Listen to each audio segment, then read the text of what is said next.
Olá, amigos. Meu nome é Bruno Sankey e como eu disse para vocês, todo início de mês aqui no canal eu vou estar trazendo um vídeo um pouco mais longo para tratar de algum assunto mais complexo. Eu já peço para você deixar aí o seu like, se inscrever no canal caso você não seja inscrito, ativar o sininho para receber novas notificações. Eu peço a vocês que não se assustem com o tamanho desses vídeos, eles são maiores, mas eles são mensais, eles são uma vez por mês, e eles vão tratar de temas mais profundos e que pode ser muito interessante acompanhá-los. Hoje eu estarei falando da psicopatologia de acordo com a psicanálise. É verdade que existem muitas psicanálises, mas a gente vai concentrar aqui na psicanálise freudiana e a gente vai pensar como a psicanálise enxerga a psicopatologia. A primeira coisa que a gente precisa dizer sobre a psicopatologia em relação com a psicanálise é que a psicanálise não é uma teoria psicopatologizante. Isso quer dizer que ela não trabalha com uma distinção entre normal e anormal. Para a psicanálise não existe essa distinção entre normal e patológico. Essa distinção entre normal e patológico ela não faz parte da concepção psicopatológica psicanalítica.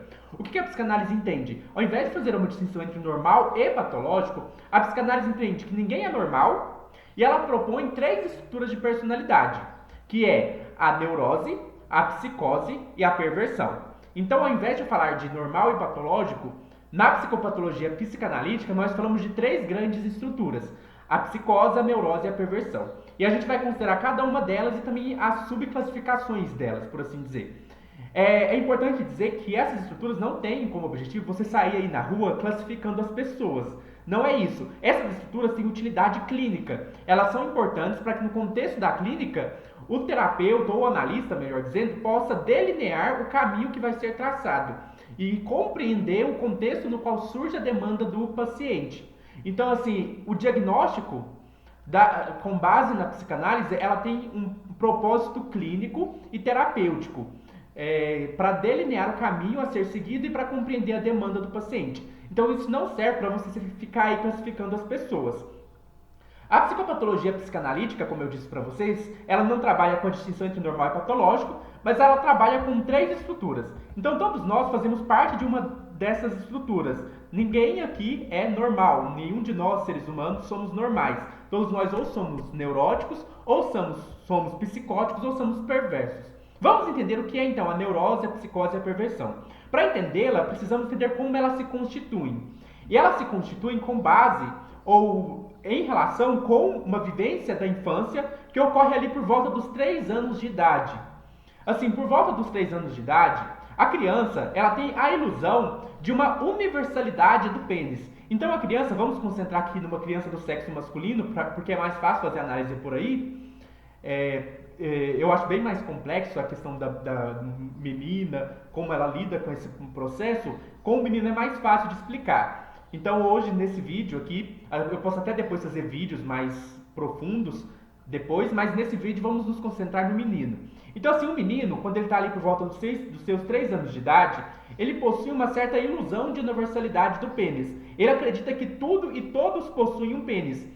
Então, assim, às vezes a criança acha até que uma cadeira, um trem possui pênis, e ele acredita até que a mãe possui pênis, as mulheres possuem pênis, ele ainda não tem a concepção de que só os homens possuem pênis. E aí há uma ilusão de uma universalidade do pênis na criança por volta dessa idade. Só que aí chega um momento em que a criança ela descobre que existem pessoas que têm pênis e pessoas que não têm pênis. Na nossa cultura a gente fala que a pessoa que tem pênis é homem e a pessoa que não tem pênis é mulher, o que é uma construção cultural falar isso. Mas a criança vai chegar um momento em que o menino vai perceber que existe essa distinção entre aqueles que têm pênis e aqueles que não têm. E o que isso vai causar? Ele vai raciocinar assim, olha, se existem pessoas que não têm pênis, provavelmente é porque o pênis delas foi arrancado, foi tirado delas. Então, quando a criança às vezes está ali, né, vê uma menina tomando banho, e acaba sendo a primeira vez que ele vê uma menina sem roupa, e aí ele, nossa, tem alguma coisa diferente, está faltando alguma coisa nessa menina.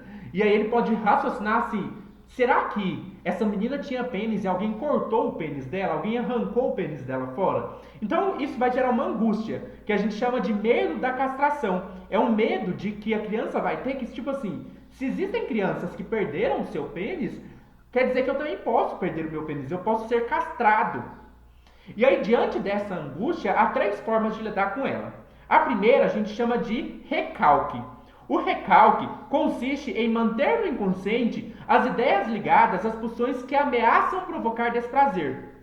Então, assim, se existem ideias e um afeto que causa desprazer na criança, como esse medo que causa angústia, a criança vai recalcá-lo. Ela vai, em certo sentido, reprimir essas ideias e mandá-las para o inconsciente. Então, essa é a primeira atitude para lidar com desprazer, para lidar com angústia. É o recalque. O recalque, então, esse medo dessa castração, essa castração ela é mantida no inconsciente. As ideias ligadas a ela é mantida no inconsciente.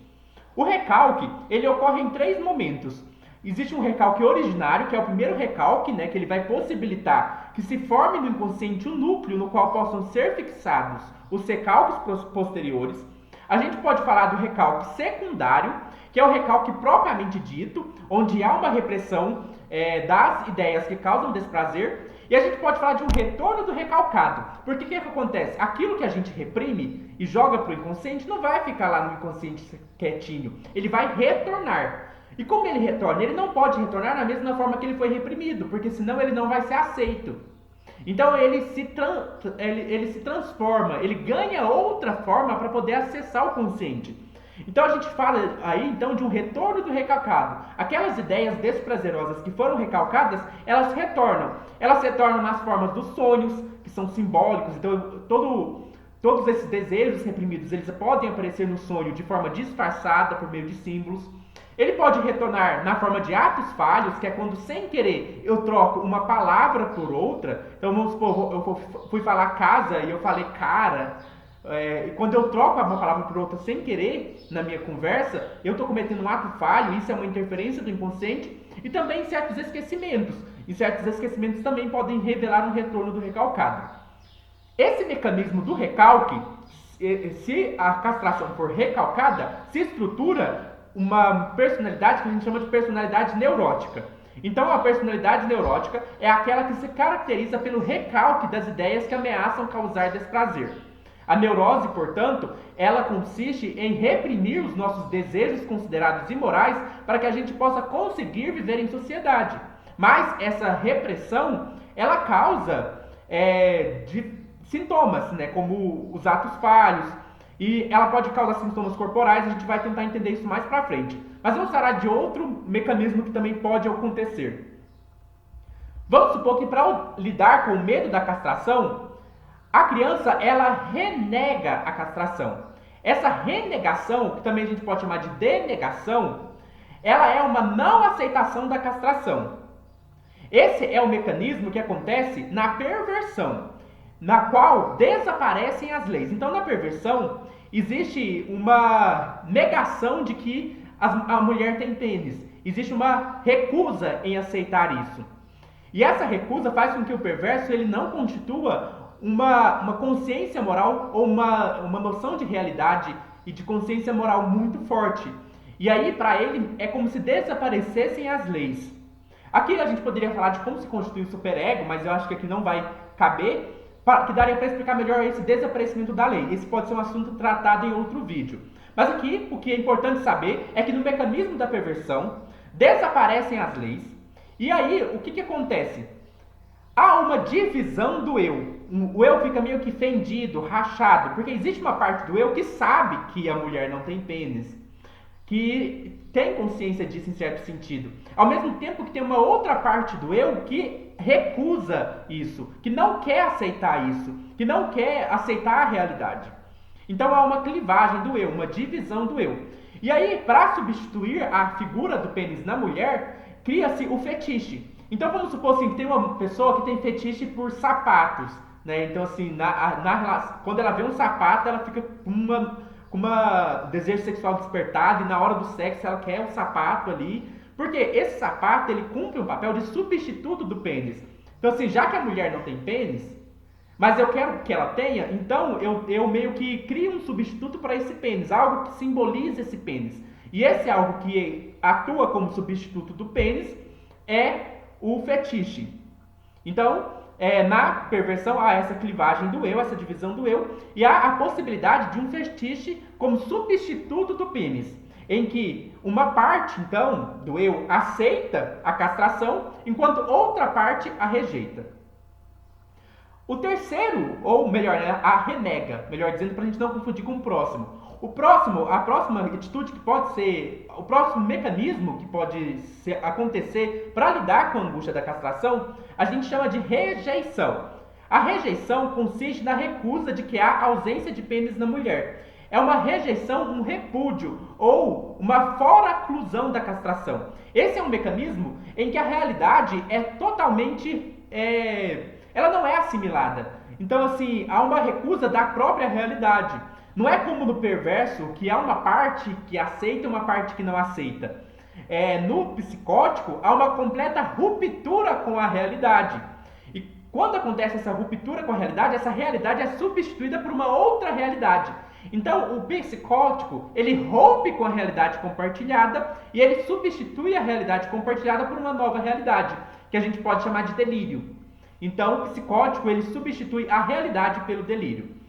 Agora que a gente falou desses três mecanismos, o recalque, que é a repressão das ideias que causam desprazer, que é a da neurose, ou a delegação, que é essa clivagem do eu em que uma parte aceita e outra parte não, que é a estrutura ou o mecanismo da perversão, e a rejeição, onde é uma completa ruptura com a realidade e a substituição dessa realidade pelo delírio, podemos considerar mais de perto cada uma dessas estruturas. Então vamos considerar na ordem a psicose, depois a perversão e por último a neurose. Vamos lá. A psicose, a estrutura da psicose, ela se forma, como eu disse, quando a criança não aceita, isto é, quando ela rejeita as diferenças sexuais anatômicas. Ou seja, ela rejeita, ela recusa que há uma diferença entre meninos e meninas, por assim dizer, que entre aqueles que têm pênis e aqueles que não têm. Dado haver essa rejeição, não há nessa criança ou nessa pessoa uma inscrição psíquica dessa realidade. E, portanto, há na psicose uma rejeição da realidade. Por que a realidade é rejeitada? Por causa da angústia da castração. Como eu disse, a criança ela sente um medo de também ser castrada. E, portanto, diante dessa ameaça da castração, a criança recusa a realidade. Ela não aceita a realidade porque a realidade é muito angustiante. Então essa criança, ela permanece tendo como objeto de amor a mãe e o falo. E nesse caso, não há um corte entre mãe e bebê, entre a mãe e a criança. Porque quando há a castração significa um corte. Quando a castração ocorre, há um corte que é efetuado e que desprende, vamos por assim dizer, a criança da mãe. No caso da psicose, como há uma rejeição da castração e da realidade da castração, esse corte mãe e criança não é realizado. Então, assim, a criança é como se a pessoa ficasse num estágio muito primitivo do desenvolvimento psicológico. E como eu disse para vocês, na psicose acontece uma substituição da realidade que é dolorosa, que é ameaçadora, que causa angústia, por um delírio. Como exemplos de psicose, nós podemos citar a esquizofrenia, a psicose maníaco-depressiva e a paranoia. Cada uma dessas mantém relação com alguma fase do desenvolvimento psicológico, mas isso pode ser um assunto para outro vídeo. Até aqui, o importante da gente entender é que a psicose é a estrutura na qual há uma substituição da realidade dolorosa pelo delírio. Tendo falado da psicose, podemos falar agora da perversão. A perversão é a estrutura oposta à neurose. A neurose a gente ainda vai ver, né? E a gente vai perceber porque elas estão no oposto. A perversão nela, como eu disse para vocês, é essa clivagem do eu, né, em que uma parte aceita a castração, enquanto uma outra parte a renega. O perverso, ele, ao renegar a castração, ao mesmo tempo a percepção da castração, ela é mantida. Como eu disse, é uma clivagem do eu, uma parte aceita, outra não. Então, como eu disse também para vocês já, a representação do pênis ela acaba sendo deslocada. Então, tipo assim, se aceita, se percebe a castração, no entanto, a representação do pênis ela se desloca para um objeto, que é o fetiche. O fetiche é como se fosse um objeto que afirma inconscientemente a existência do pênis feminino. Então, assim, é como se o fetiche ele atuasse para substituir o pênis feminino e acaba atuando como uma afirmação inconsciente de que a mulher possui pênis. Assim surge, então, o fetiche. O fetiche é um substituto do pênis materno, podemos entendê-lo assim. Eu disse, então, que no perverso há uma clivagem do eu, que se caracteriza pela coexistência de duas atitudes opostas, de duas atitudes contrastantes, uma que consiste em renegar a realidade e uma outra que consiste em aceitá-la. Como que funciona a perversão? Na perversão, há uma espécie de desafio da lei, porque assim, já que há uma percepção da castração e ao mesmo tempo uma renegação dela, há um quê de transgressão de uma lei, há uma transgressão da lei da castração. Então assim, a castração ela simboliza uma lei, porque ela impõe um corte. E aí, o perverso, ele desafia a lei da castração, porque por mais que ele a perceba, ele a renega. Então, assim, há sempre uma transgressão da lei por parte do perverso. Essa transgressão da lei, esse desafio da lei por parte do perverso, tem como finalidade provar que essa lei não é real, que ela não existe. Então, assim, há uma transgressão da lei na tentativa de mostrar que ela não é real, na tentativa de quebrá-la, de transgredi-la, de mostrar que ela não é a realidade. Então, assim, há uma percepção que ao mesmo tempo aceita que há uma lei da castração e por isso ela precisa ser transgredida, mas essa lei só é transgredida também porque o perverso não a aceita, a renega.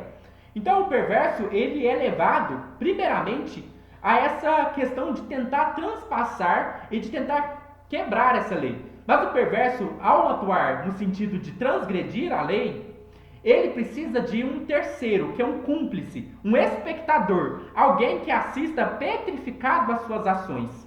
Então, assim, o perverso, ele necessita de uma terceira pessoa, de uma testemunha, que possa observar ele quebrando a lei, transgredindo a lei, porque quando ele faz isso, o perverso sente um gozo, ele sente prazer em ver o outro, até um terceiro que é cúmplice de suas ações e que observa as suas ações de maneira petrificada.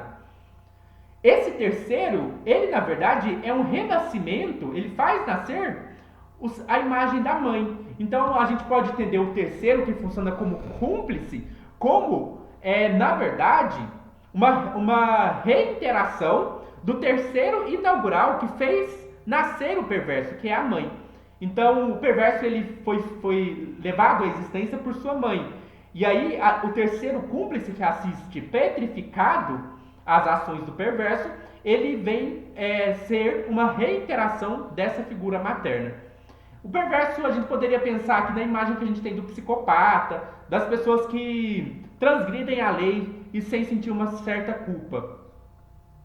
Então, tem essa transgressão da lei, da moral e tal. A terceira estrutura, eu disse que ela é oposta à perversão, é a neurose. Por que ela é oposta? Enquanto na perversão há uma transgressão da lei, sem culpa, por assim dizer, na neurose há uma aceitação dessa lei e há uma tentativa de reprimir os impulsos de transgredi-la. Então o neurótico, na verdade, ele reprime os seus desejos para não transgredir a lei. Então a neurose é uma estrutura de personalidade que vai ter um conflito entre o desejo e essa lei da realidade. Então o neurótico ele vive o conflito entre seus impulsos, seus desejos e ao mesmo tempo aquilo que a moral, a civilização, a sociedade exige dele. Essa luta, ela provoca angústia. Então a angústia, ela é um sintoma da neurose.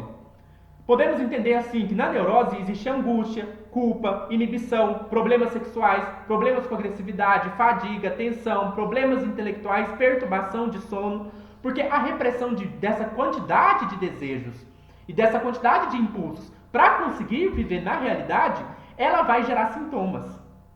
A gente pode, dentro da neurose, falar de 3 estruturas. A primeira nós chamamos de neurose obsessiva. A neurose obsessiva é o tipo de neurose caracterizada por ideias obsessivas, por compulsões e por rituais. O que vem a ser ideias obsessivas? As ideias obsessivas são pensamentos que são considerados absurdos, obscenos ou ridículos, mas que se repetem na mente. Então, assim, é um pensamento que é absurdo, mas a pessoa não consegue parar de pensar naquilo. Vamos supor, né, ela trancou a casa, um exemplo, trancou a casa e ela saiu e eu não tranquei a casa, e é um pensamento absurdo, mas que se repete na mente dele e que ela não consegue se livrar. Que às vezes ela precisa voltar várias vezes lá para tentar ver se trancou mesmo. E por isso as ideias obsessivas se relacionam também com a compulsão. A compulsão diz respeito a esses comportamentos ridículos, sacrilégicos ou até criminais que a pessoa se sente empurrada a fazer. Mesmo que ela geralmente não o faça, ela não necessariamente vai lá e faz, mas existe uma compulsão a determinados comportamentos. Isso leva essa compulsão a que a pessoa ela realize determinados rituais.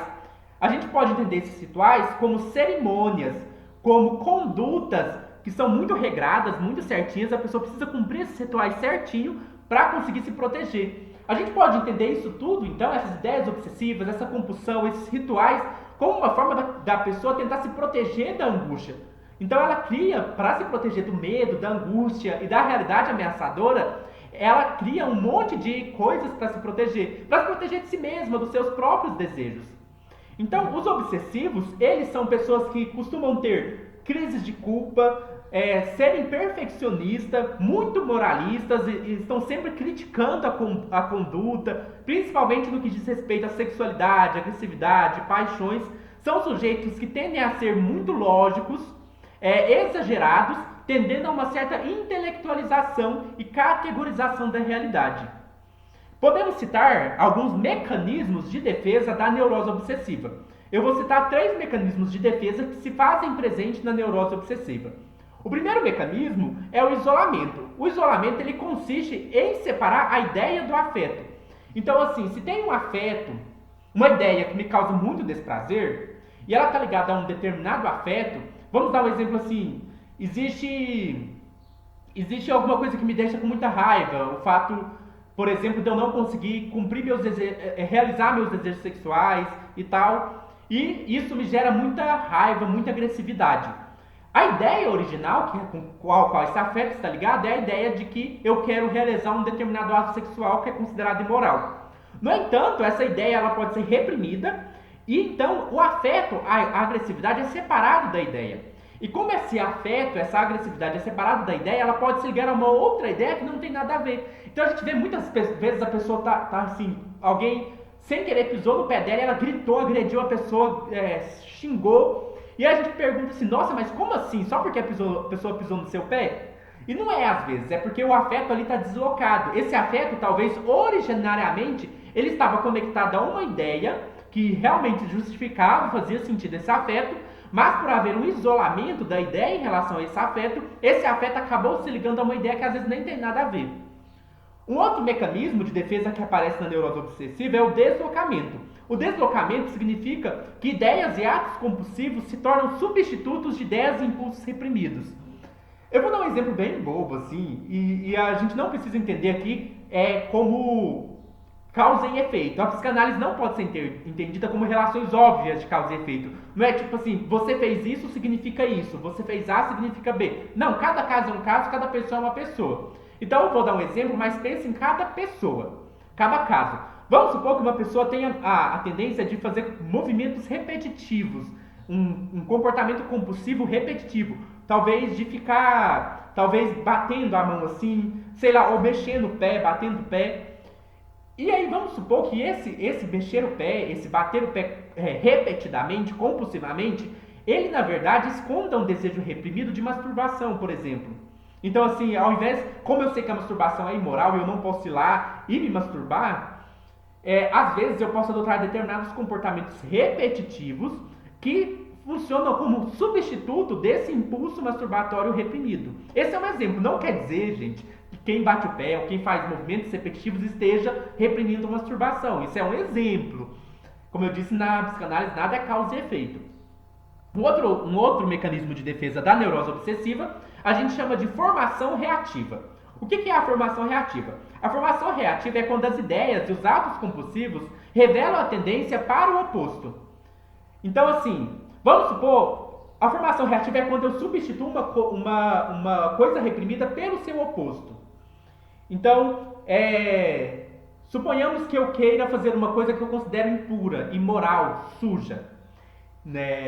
Vamos supor que eu tenha desejos de cometer adultério, mas eu penso, nossa, isso é uma coisa imoral, suja, não posso fazer isso. E aí eu vou substituir essa tendência para a impureza, para o sujo, pelo contrário dela, para uma tendência para a super limpeza. De novo, eu estou dando um exemplo específico, não tomem isso como interpretação de todos os casos, não é universal. Mas o que eu quero dizer com informação reativa é que há uma substituição de um determinado conteúdo reprimido pelo seu oposto. Então a sujeira é substituída pela limpeza. Ou, por exemplo, a pessoa ela tem uma tendência a querer cometer coisas consideradas muito imorais, então vamos supor assim, eu tenho desejos homossexuais, eu tenho desejos masturbatórios, e isso tudo a cultura e tenho desejos de cometer adultério, e todas essas coisas são consideradas muito imorais. O que eu faço? Para me proteger delas, a formação reativa eu substituo pelo contrário, então eu me torno uma pessoa super moralista, rígida demais, legalista, moralista demais, que condena os outros. E na verdade, a supermoralidade ela acaba atuando como uma substituição de tendências imorais. Essa é a neurose obsessiva. A próxima neurose, o próximo quadro neurótico, o próximo exemplo, é a neurose fóbica. A neurose fóbica ela é caracterizada por uma localização da angústia em alguma pessoa, em alguma coisa ou em alguma situação que acaba se tornando um substituto daquilo que realmente causa algum tipo de medo. Na verdade, o medo, a gente pode entender ele aqui na neurose fóbica como o oposto do desejo. Então, é quase uma formação reativa em certo sentido, porque é uma substituição do desejo pelo medo. Então, aquilo que eu desejo, ao mesmo tempo que é uma coisa que ameaça, ao mesmo tempo é uma coisa que ameaça, porque aquilo é proibido, que aquilo é condenado culturalmente ou pela moral. Então, na neurose fóbica, o que acontece? Vamos supor que eu tenho um determinado desejo, esse desejo é reprimido e ele é substituído pelo medo. E esse medo é projetado num objeto externo que pode simbolizar o meu desejo reprimido. Então a neurose fóbica ela vai envolver uma repressão de um determinado impulso sexual e a projeção desse impulso em algo externo. Eu vou deslocar esse impulso meu reprimido em alguma coisa externa que pode ser uma pessoa, pode ser um objeto, pode ser uma situação, que vai funcionar como uma espécie de símbolo que disfarça esse meu desejo reprimido. Vou dar um exemplo. Vamos supor que uma pessoa ela tem medo de algum inseto, de algum animal, pode ser um rato ou uma barata. Esse medo vamos supor que esse rato e essa barata, ela lembre para essa pessoa, de maneira inconsciente, o falo, por exemplo, o pênis. Vamos supor que a barata ela se parece muito com a imagem do pênis, de maneira inconsciente está associada. Então, assim, esse símbolo dessa barata, que pode ser um objeto de desejo, ao mesmo tempo ele causa um medo, porque a barata está ali representando, ela está sendo um disfarce do falo, por exemplo. Esse é um exemplo, gente. Não quer dizer que toda barata simboliza isso, ou que toda pessoa que tem medo de barata é porque tem desejo inconsciente pelo pênis. Não é isso. Eu estou dando esses exemplos de maneira muito geral, assim, para querer dizer que são casos específicos. Vamos imaginar que num caso seja assim. Não dá para fazer na psicanálise uma tabelinha, isso significa isso. Mas o importante da gente entender da neurose fóbica é que há primeiro uma repressão de um desejo sexual considerado imoral. Esse desejo, então, ele é deslocado e ele é projetado em um objeto externo. E esse objeto externo funciona como disfarce desse desejo reprimido. E o medo acaba assumindo o lugar do desejo.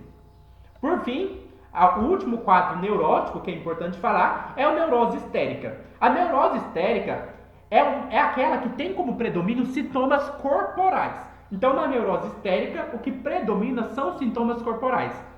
Então, assim, um desejo reprimido, ele reaparece, ele retorna, como eu disse, na neurose é um retorno do recalcado. Então, aquilo que é recalcado retorna e ele se expressa por meio do corpo. Então, às vezes, a pessoa sente uma dor no corpo, vamos supor, uma dor na coxa, e ela vai no médico e o médico examina o músculo da coxa, examina tudo biologicamente, organicamente, não encontra nada. E mesmo assim aquela dor persiste. E aí a pessoa descobre que essa dor na verdade é psicológica e que ela pode estar ali representando um desejo reprimido. Então no histérico há um predomínio dos sintomas corporais. Os mecanismos da histeria que a gente pode citar são dois. O primeiro é o recalque, então essa repressão do desejo sexual, e a segunda a conversão. A conversão é essa transformação de um conflito psíquico em um sintoma corporal. É claro que a psicopatologia psicanalítica é muito mais complexa, a neurose também é bem mais complexa, a gente pode falar de neurose da angústia também, que eu não falei aqui, e aí a gente pode falar de outros quadros clínicos da neurose. Mais um importante aqui nesse vídeo inicial, esse primeiro vídeo, eu posso depois até fazer outros vídeos tratando mais profundamente de cada uma das estruturas ou da psicopatologia psicanalítica, mas para os nossos intentos, até por causa do tempo, este vídeo já deve ser suficiente. Então lembre das 3 grandes estruturas psicopatológicas da psicanálise. A primeira é a perversão, então onde há uma renegação, uma aceitação por um lado da realidade da castração e ao mesmo tempo uma renegação, uma clivagem do eu. E o perverso, ele quer transgredir a lei, então ele atua como um desafio da lei. O psicótico, que é alguém que recusa ou rejeita a realidade dolorosa e a substitui por um delírio. E o terceiro, que é o neurótico, onde há uma aceitação da castração, mas ela é reprimida, ela é recalcada. Ou seja, os desejos da pessoa são reprimidos para que ela possa conseguir viver em sociedade. Basicamente, essa é a psicopatologia psicanalítica. Eu não sou estudado em psicanálise, então eu posso ter cometido um ou outro erro teórico aqui. Quem conhece mais de psicanálise, eu peço perdão se eu tiver cometido algum erro teórico, ter falhado em alguma definição, em algum conceito. Mas eu espero ter dado uma visão assim bem geral da psicopatologia psicanalítica. Eu já peço aí para você, então, se você não deixou, deixe seu like, ative o sininho para receber novas notificações, se inscreva no canal. Deixe aí o seu comentário, compartilhe o vídeo e coloque aí, por exemplo, no comentário que assunto você quer que eu traga nesses vídeos mensais de assuntos mais complexos. Se tem algum assunto que te interessa, que você gostaria de ver tratado aqui, deixe aí nos seus comentários. Até mais!